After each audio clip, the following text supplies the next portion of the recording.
Dios les bendiga a cada uno de ustedes, mis queridos amigos, hermanos y familiares.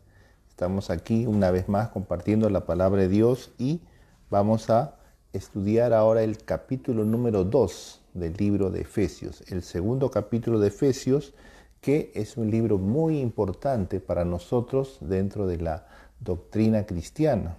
Si tú quieres tener un mejor conocimiento acerca de la doctrina cristiana, conocer más acerca de Dios, conocer más acerca de lo que Dios ha hecho en tu vida, entonces el libro de Efesios, que no es un libro muy largo, es fundamental conocerlo y entenderlo. Ya hemos estudiado todo el capítulo 1 y ahora vamos a abarcar el capítulo número 2. Así que vamos a leer el verso 1 de este capítulo que dice: y Él se está refiriendo a Dios, nuestro Padre, os dio vida a vosotros cuando estabais muertos en vuestros delitos y pecados. Entonces, habla acá acerca de las realidades espirituales que nosotros tenemos ahora por medio de Cristo y que Dios ha hecho en nuestra vida. Dice: y Él os dio vida a vosotros cuando estabais muertos en vuestros delitos y pecados. Ahora, estas cosas a nosotros normalmente nos parecen un poco raras, nos suenan extrañas que nos hablen de estas cosas en tiempo pasado, nos digan que Dios nos dio vida, ¿no? Entonces, nos suena a algo como que está fuera de tiempo, ¿no? Nos sonaría mejor si nos dijera que Dios nos da vida en este momento o Dios nos dará vida. Pero tenemos que entender que todas estas realidades son realidades espirituales. Nosotros somos espíritu, alma y cuerpo, y en la realidad espiritual tenemos que entender que vivimos en algo que se llama la eternidad. Nuestro cuerpo y alma, en cambio, viven en lo que es el tiempo. Nosotros somos conscientes del tiempo, de que hay un antes, un ahora, un después. Nuestra mente está acostumbrada a ver las cosas así, en una forma lineal, ¿verdad? Lo que fue ayer, lo que es hoy, lo que será mañana. Pero en nuestro espíritu estamos en una realidad completamente distinta. La realidad espiritual es una eternidad. Allí no hay principio ni fin, ahí no hay antes ni después. Entonces las cosas que Dios ha hecho por nosotros en el pasado es como se las estuviera haciendo en este preciso instante. Hay cosas que Dios ha planeado desde la eternidad, antes incluso de crear el mundo, dice la Biblia, y entonces nosotros las recibimos en este momento en nuestro espíritu. Entonces veamos, dice: y Él, Dios, os dio vida a vosotros cuando estabais muertos en vuestros delitos y pecados. ¿Cómo que estábamos muertos? ¿Acaso hemos resucitado? Se está refiriendo a nuestro espíritu. Tu cuerpo y tu alma no tenían ningún problema, pero tu espíritu estaba separado de Dios. Acuérdate que cuando Dios creó al hombre, le dijo que si algún día él comiera del fruto prohibido, le dijo: el día que comas de este fruto ciertamente morirás. ¿Y a qué se estaba refiriendo Dios si Adán al comer el fruto no murió? Murió mucho después, pero se estaba refiriendo a su muerte espiritual.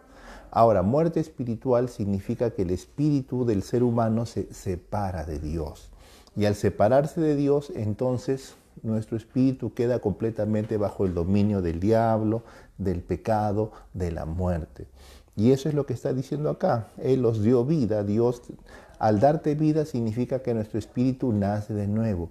Al darte vida significa que nuestro espíritu es una nueva criatura. Ahora, al darte vida significa que por medio de la palabra Dios ha hecho que tu espíritu ahora se conecte con Él. Y entonces dice: te dio vida a ti, nos dio vida a nosotros, cuando estábamos muertos en nuestros delitos y pecados, cuando estábamos separados de Dios. Y esto es importante saber, que cuando estábamos lejos de Dios, separados de Dios, Dios nos amó tanto que ahí decidió enviar a su Hijo por amor a nosotros para salvarnos, para darnos vida. El verso número 2 refuerza esta idea y dice: en los cuales, o sea, hablando de la gente que estaba muerta en delitos y pecados, dice: en los cuales anduvisteis, se está refiriendo a los delitos y pecados, en los cuales anduvisteis en otro tiempo, siguiendo la corriente de este mundo, conforme al príncipe de la potestad del aire, el espíritu que ahora opera en los hijos de desobediencia. Dice que nosotros anduvimos, y esta palabra andar es justamente caminar, la palabra peripatético, si alguno está familiarizado con esa palabrita, ¿verdad? Significa alguien que está siempre caminando. Entonces nosotros anduvimos en otro tiempo en esa forma de vida, es decir, en delitos y pecados, siguiendo la corriente de este mundo. Es algo que la gente quiere ignorar, es algo a lo que la gente no quiere verlo, pero es una realidad. El mundo en general, sin Dios, sigue una corriente. Es como si fuese un río que va en una dirección. Y entonces dice que esta corriente es conforme al príncipe de la potestad del aire. ¿Quién es ese príncipe de la potestad del aire que guía esa corriente del mundo? Tú lo sabes, no es ni más ni menos que el diablo.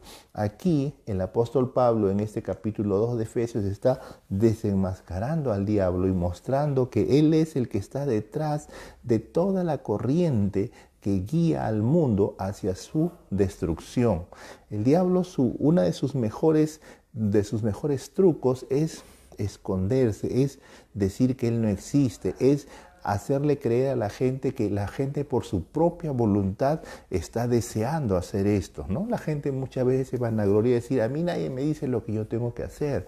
La gente se jacta de decir, yo hago lo que quiero, ¿no? A mí nadie me presiona, a mí nadie me va a forzar a creer en Dios o a no creer en Dios. Y no se dan cuenta que están siendo títeres, son muñecos, ¿verdad?, en las manos del diablo. Él los está guiando a su gusto y él se mantiene oculto tras las sombras, tras las cortinas y no se muestra. Entonces las personas piensan que están siguiendo su propia voluntad cuando no saben que están siguiendo una corriente que ya ha sido destinada para ellos y esta corriente la dirige el diablo. Entonces millones y millones de personas viven así, siguiendo la corriente de este mundo, dirigidos, dice, por el príncipe de la potestad del aire, y luego aclara, el espíritu que ahora opera, actúa, dice, en los hijos de desobediencia. Ya que está hablándote a ti, que eres cristiano, te está hablando a ti, que eres un hijo de Dios, entonces tú ya no estás siguiendo esa corriente de este mundo, tú ya no estás muerto en delitos y pecados, tú ya no estás dirigido por el diablo. Pero ese espíritu que es el diablo, él sí está operando en este momento en los hijos de desobediencia. Es una de las formas como ahorita la Biblia está llamando a la gente que no conoce a Dios, hijos de desobediencia. ¿Qué significa esto? Que son personas que por naturaleza desobedecen a Dios. Lo que ellos deciden, lo que ellos quieren, lo que ellos buscan es opuesto a la voluntad de Dios. Eso es lo que quiere decir esta línea.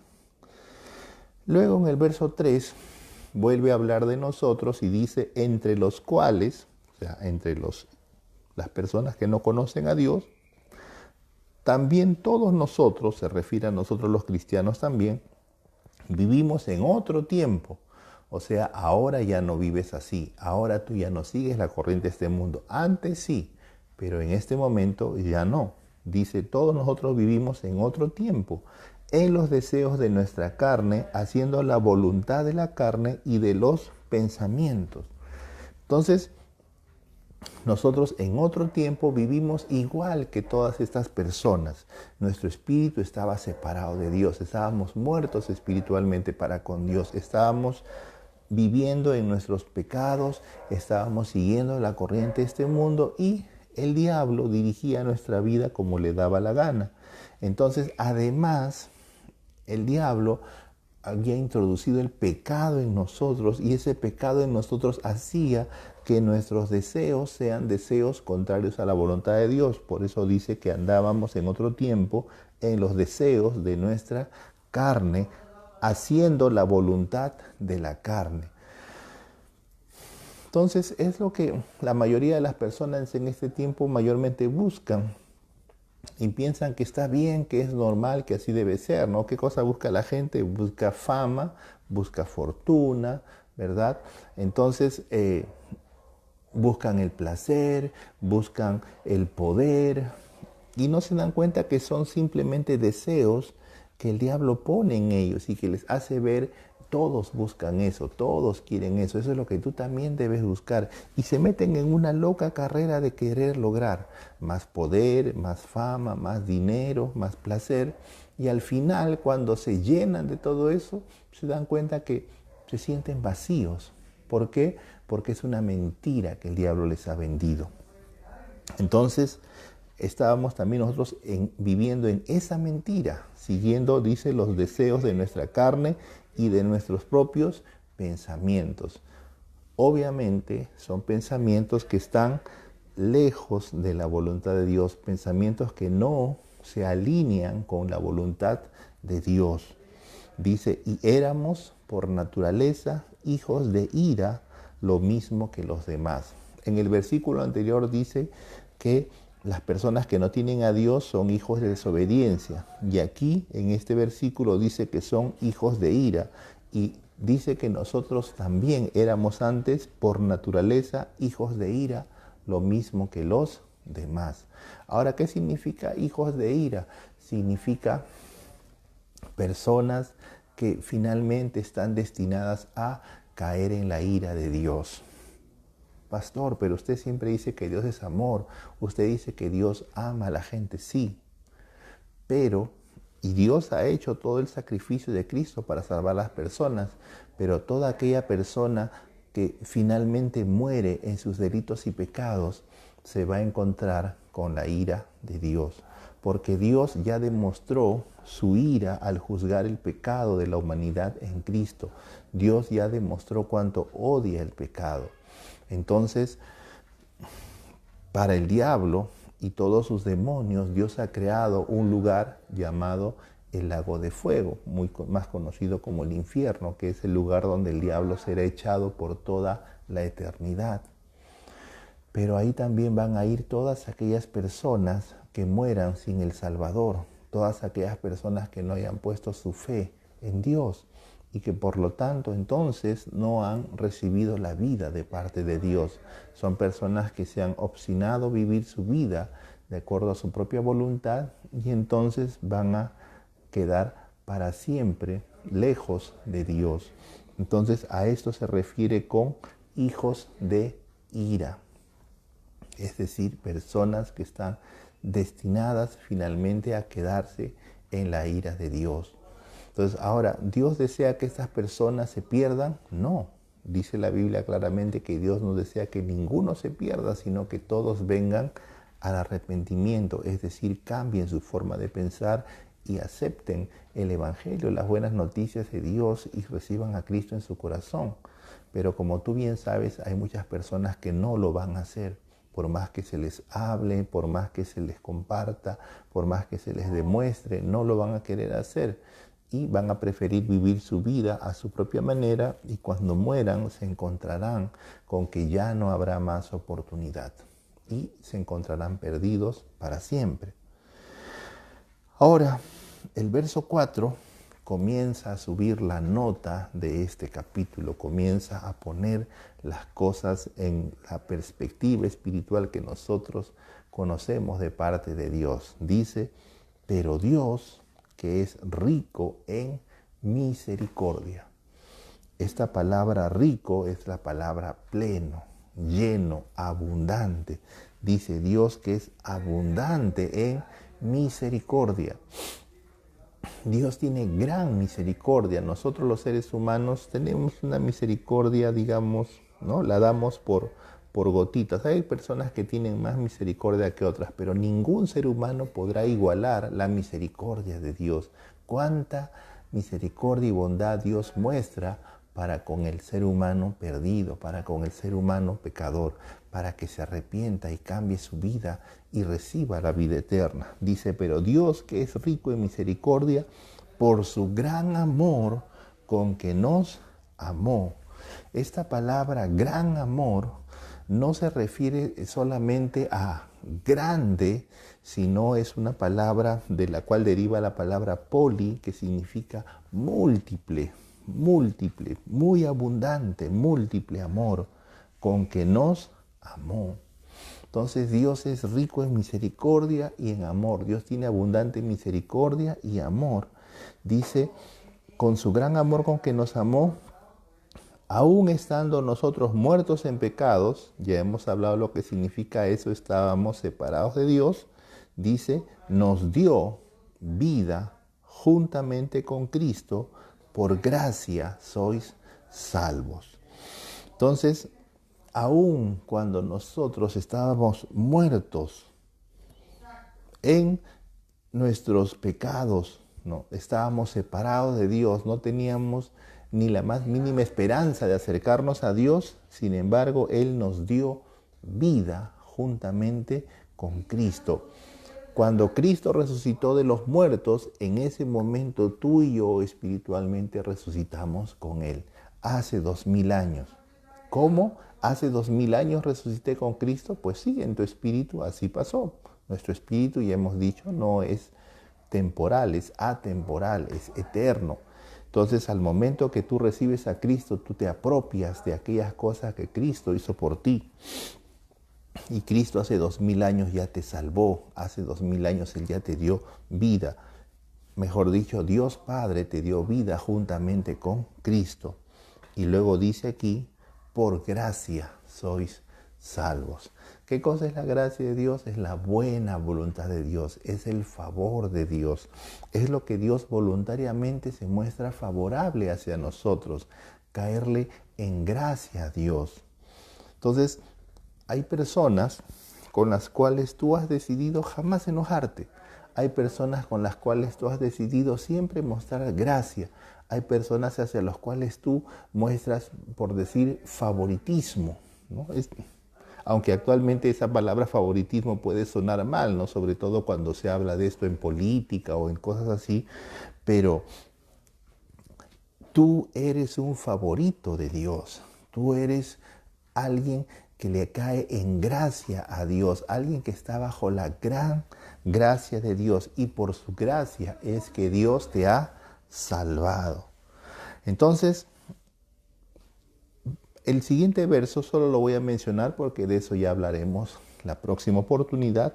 Dice, y juntamente con Él nos resucitó y asimismo nos hizo sentar en los lugares celestiales con Cristo Jesús. Esto lo hablaremos la próxima vez.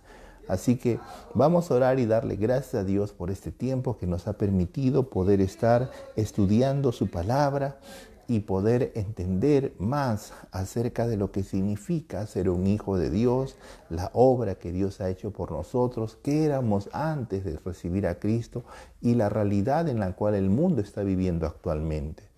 Entonces, vamos a darle gracias a Dios y vamos a pedirle a Dios que nos ilumine y nos ayude a entender más acerca de este maravilloso libro de Efesios y las verdades que tiene para nuestra vida. Padre amado, te damos gracias, Señor. Gracias por tu amor, por tu bondad y tu gran misericordia. Gracias, Señor, por habernos amado tanto que diste a tu Hijo Jesús a morir en la cruz por nosotros. Gracias, Dios, por darnos esta oportunidad de convertirnos en hijos tuyos, ser salvos por la fe y ya no ser más hijos de desobediencia, ya no ser más hijos de ira, ya no seguir más con la corriente de este mundo, ni estar bajo la potestad del diablo. Gracias, Dios, porque ahora nosotros somos salvos por tu pura gracia. Te agradecemos, Señor, en el nombre de Jesús. Amén y amén.